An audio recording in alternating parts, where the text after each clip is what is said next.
모든 성도는 다 그리스도의 신부입니다. 주님의 말씀처럼 열 처녀와 같이 신랑을 만날 잔칫날을 기다리고 있는 자들입니다. 마태복음 25장 1절에 그때 천국은 마치 등을 들고 신랑을 맞으러 나간 열 처녀와 같다고 했죠. 신자는 깨끗한 처녀로 기름을 넣은 등을 준비해가지고 매일매일 깨어서 기다려야 합니다. 어떤 자세로 기다립니까? 깨끗한 신부로 기다립니다. 신랑의 마음을 기쁘게 하는, 신랑의 마음에 들도록 그렇게 나 자신을 날마다 준비하는 것입니다. 다섯 처녀가 늘 기름을 준비하고 있다가 마침내 신랑을 맞을 수 있었듯이 우리도 한시도 게으르지 말고 주님 맞을 준비하고 살아야 합니다. 하나님은 우리가 하나님과 원수되었을 때 그 아들을 이미 죽게 하셨습니다. 그런데 구원받은 하나님의 자녀가 세상을 사랑하여 다시 하나님과 원수된 길을 걸어간다면 하나님의 마음이 얼마나 쓰리고 아플까요?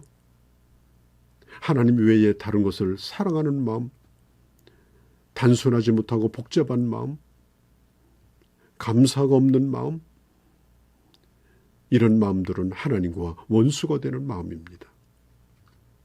세상을 사랑하지 말라. 세상과 벗대지 말라. 여기서 세상이라고 하는 말은 이원론적 견해로 받아들이지 않기를 바랍니다. 이 세상도 하나님이 창조하신 거죠. 그리스도인들은 하나님의 지은 아름다운 세상을 멸시해서는 안 됩니다. 하나님이 만드신 자연을 보며 철을 따라 하나님께서 주시는 은혜를 보면서 감탄사를 터뜨리는 걸 하나님이 기뻐하십니다. 자신이 만든 작품을 보고 감탄할 때 그것도 하나님을 향한 우리의 고백이 되는 겁니다. 봄에 핀 아름다운 꽃들을 보며 그 아름다움을 느끼는 것은 불신자보다 우리가 더 깊어야 합니다. 성경의 세상이라고 하는 부정적인 의미는 하나님을 떠난 타락한 그릇된 세상을 의미합니다. 로마서 8장 5절 7절 육신을 쫓는 자는 육신의 일을, 영을 쫓는 자는 영의 일을 생각하나니 육신의 생각은 사망이요 영의 생각은 생명과 평안이니라. 육신의 생각은 하나님과 원수가 되나니 하나님의 법에 굴복하지 않을 뿐 아니라 할 수도 없다라고 했습니다.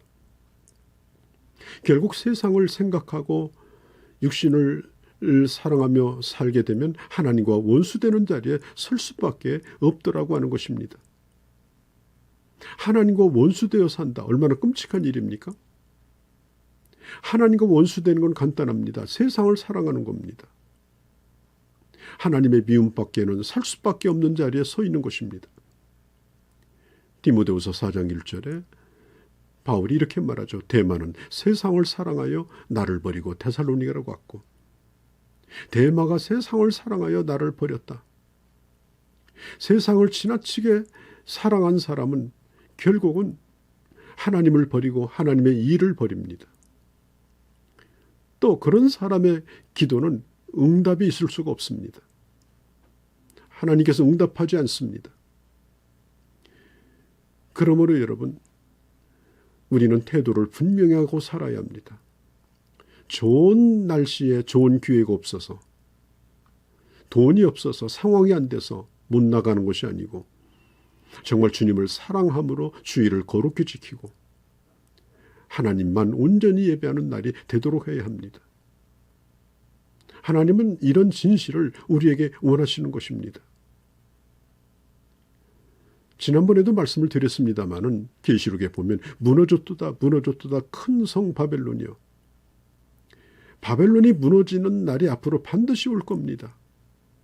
아니 성경은 이미 무너졌다라고 기정사실화하고 있습니다. 미래적 사건이지만 이미 보고 있는 것처럼 확실하기 때문에 무너졌다고 선언하는 것입니다. 그것이 바로 최후의 심판입니다. 우리의 눈을 황홀케 하고 마음을 빼앗았던 이 세상은 우리 눈앞에서 사라지고 말 것입니다. 테러잔태가 예전에 유물들을 파괴시켰다. 그래서 세계 문화유산을 허물어뜨렸다. 온 세계가 분노를 하고.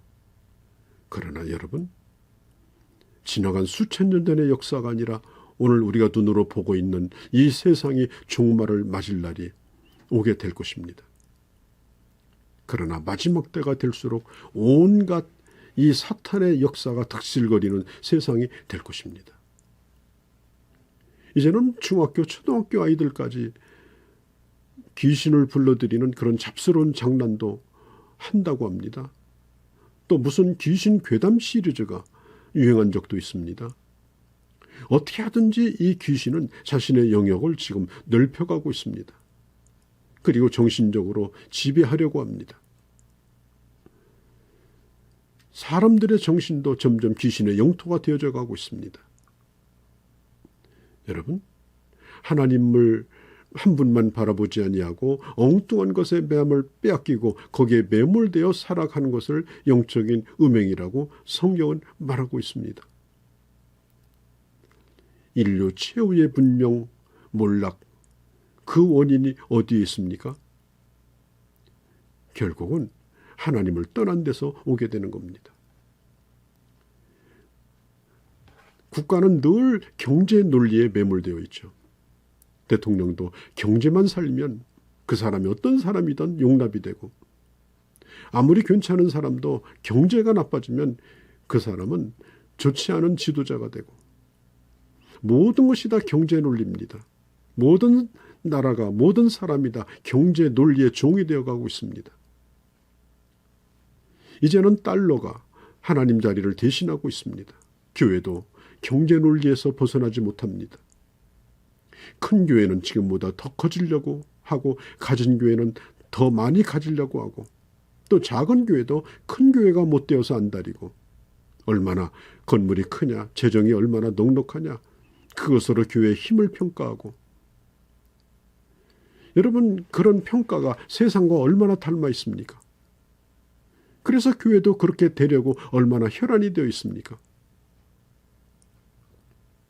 과거에는 그 시대에 통용되던 나름대로 도덕적 기준이 있었습니다.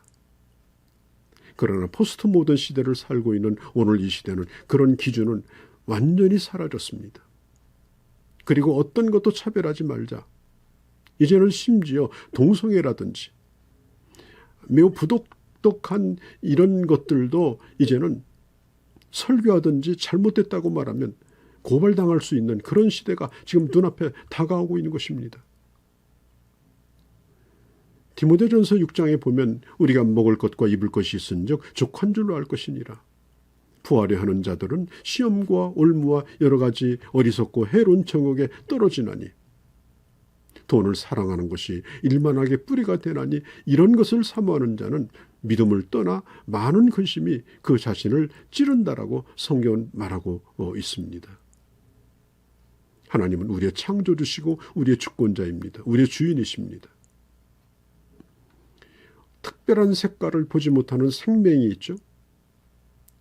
어떤 사람은 신령한 것은 보이지 않냐고 돈 색깔만 보이는 그런 영적으로 병든 생명이 있습니다. 하나님도 보이지 않고, 하나님의 일도 보이지 않고, 가난한 자도 보이지 않고, 오직 돈만 보입니다. 돈을 위해서는 무엇이든지 다 하고자 합니다. 여러분, 그 화려한 모든 바벨론은 사라졌습니다. 하나님이 주신 것으로 만족하기를 바랍니다. 그리고 이미 주신 것을 가지고 어떻게 나눌 수 있을까를 생각하시기 바랍니다. 세월이 너무 많이 흘러서 큰 음료의 매력이 이제는 늙은 여인처럼 상실해 가고 있습니까? 음료의 얼굴에 주름이 깊어지고 지금 추하게 변해가고 있습니까? 아닙니다. 음료는 더욱 갈수록 매혹적입니다. 2000년이 흐르면서 더욱더 그 자태는 더 매혹적입니다.